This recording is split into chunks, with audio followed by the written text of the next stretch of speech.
Terima kasih Anda kembali bersama kami. Pemirsa, mengaku sebagai Satgas Perampasan Aset, komplotan sindikat pembobol rekening dorman berhasil membobol dana 204 miliar rupiah dari bank pemerintah.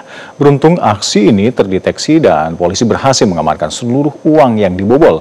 Benarkah masih ada pembobolan rekening-rekening dorman lainnya yang belum berhasil diungkap? Berikut ulasannya dalam Top Review. Tunggu apa lagi bersama Kata Oma. Telur gabus Kata Oma. Baru jagung bakar mentega. Jagung bakarnya nendang, menteganya meleleh di mulut. Rasakan kasih sayang Oma di kerenyahannya.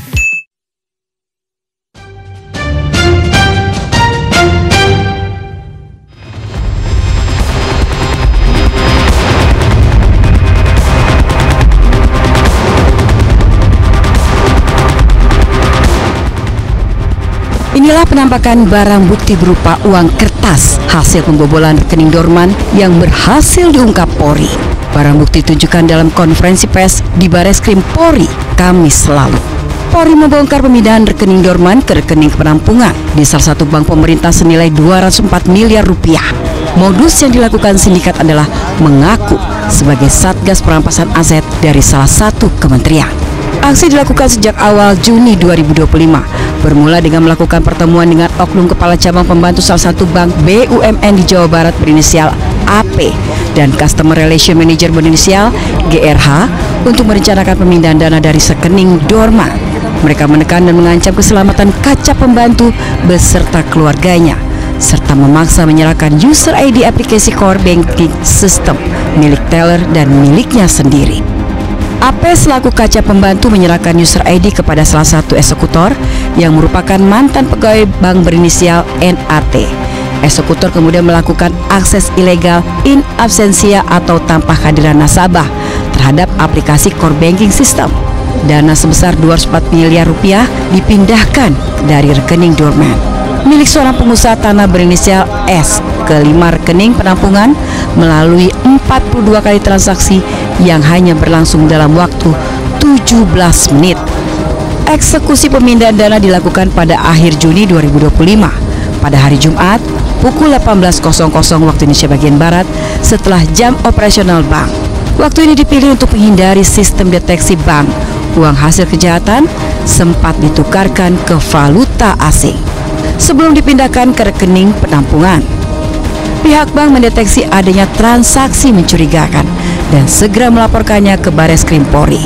Bareskrim Polri melalui Direktorat Tindak Pidana Ekonomi Khusus Ditipindeksus berhasil membongkar sindikat ini dan menangkap 9 orang tersangka yang terbagi dalam 3 klaster. Pertama, oknum karyawan bank yaitu EPI selaku kepala cabang pembantu dan GRH selaku Customer Relation Manager. Klaster kedua, pelaku pembobolan yakni C alias K selaku mastermind dan mengaku Satgas, DR selaku konsultan hukum, NAT selaku ex pegawai bank sekaligus eksekutor, R sebagai mediator, dan TT selaku fasilitator keuangan ilegal. Klaster ketiga adalah pelaku pencucian uang yaitu DH, pelaku membuka blokir rekening, dan IS sebagai pemilik rekening penampungan. 2025 jaringan sindikat pembobol bank yang mengaku sebagai Satgas Perampasan Aset melakukan pertemuan untuk merencanakan pemindahan dana pada rekening dorman. Kesimpulan dari pertemuan tersebut kami sampaikan bahwa jaringan sindikat pembobol bank yang mengaku sebagai Satgas Perampasan Aset menjelaskan cara kerja serta peran masing-masing dari mulai persiapan, pelaksanaan eksekusi sampai tahap imbal balik hasil untuk merencanakan pemindahan dana pada rekening dorman. Kesimpulan dari pertemuan tersebut kami sampaikan bahwa jaringan sindikat pembobol bank yang mengaku sebagai Satgas Perampasan Aset menjelaskan cara kerja serta peran masing-masing dari mulai persiapan, pelaksanaan eksekusi sampai tahap imbal balik hasil. Jaringan sindikat pembobol bank selaku tim eksekutor memaksa kepala cabang menyerahkan user ID aplikasi core banking system milik teller dan kepala cabang serta apabila tidak mau melaksanakan akan terancam keselamatan kepala cabang tersebut beserta seluruh keluarganya. Dalam kasus ini, polisi berhasil memulihkan dan menyita seluruh dana yang ditransaksikan secara ilegal senilai 204 miliar serta mengamankan berbagai barang bukti lain. Sementara itu, dua tersangka utama C alias K dan DH juga diketahui terlibat dalam kasus penculikan kepala cabang bank pemerintah yang berujung pada kematian korban. Serta dari proses penyidikan tersebut, penyidik telah menetapkan 9 orang tersangka. Dari 9 pelaku di atas, terdapat 2 orang tersangka berinisial C dan K serta DH sebagai sindikat jaringan pembobolan dana nasabah yang menargetkan rekening dorman, yang juga terlibat dalam kasus penculikan terhadap Kepala Cabang Bank BRI Cabang Cempaka Putih berinisial MIP yang saat ini ditangani oleh Ditreskrim Polda Metro Jaya. Dengan modus operandi, para pelaku merupakan jaringan sindikat pembobol bank yang menargetkan pemindahan dana yang ada di dalam rekening dorman di luar jam operasional bank. Sebagaimana diketahui, kepala cabang bank pemerintah bernama Ilham Pradipta menjadi korban pembunuhan sindikat pembobol rekening dorman. Kuasa hukum keluarga almarhum Ilham Pradipta mengaku sudah tahu ada pembobolan rekening dorman dengan nilai fantastis. Kan sejak awal saya sudah sepil, termasuk di Metro TV. Ada dugaan pembobolan di bank lain yang nilainya ratusan miliar. Saya sebenarnya sudah agak tahu sejak awal, tapi kan saya tidak ingin mendahului penyidik Barreskrim. Dan saya mendorong untuk dibuka. Karena apa? Untuk menunjukkan bahwa ini ada komplotan. Yang komplotan mana ini ya terorganisir, bahkan sampai level TSM, terstruktur, sistemik dan masif gitu. Karena apa? Seperti dikatakan tadi, mereka juga pakai bujuk rayu, misalnya ngaku Satgas. Terkait kasus yang menimpa Ilham Pradipta, kuasa hukum minta diterapkan hukuman pembunuhan berencana agar nasabah bank merasa aman.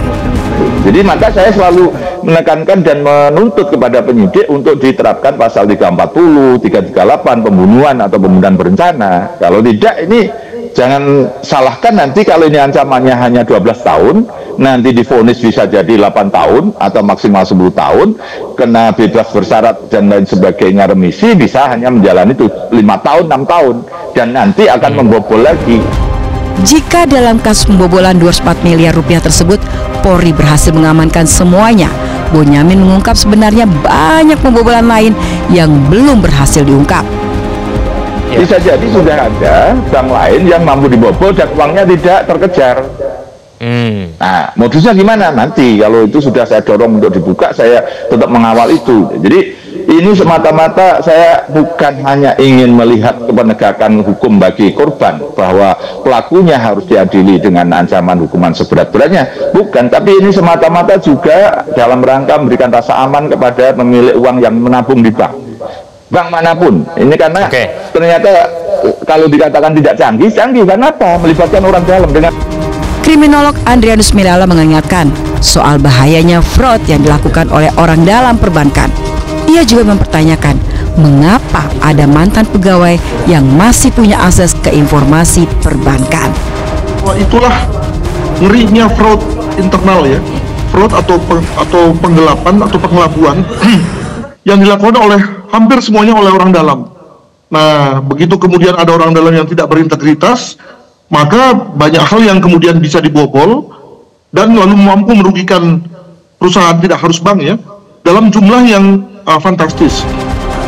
Terbongkarnya kasus pembobolan rekening dorman ini tak ayal membuat masyarakat bertanya-tanya mengenai keamanan di perbankan.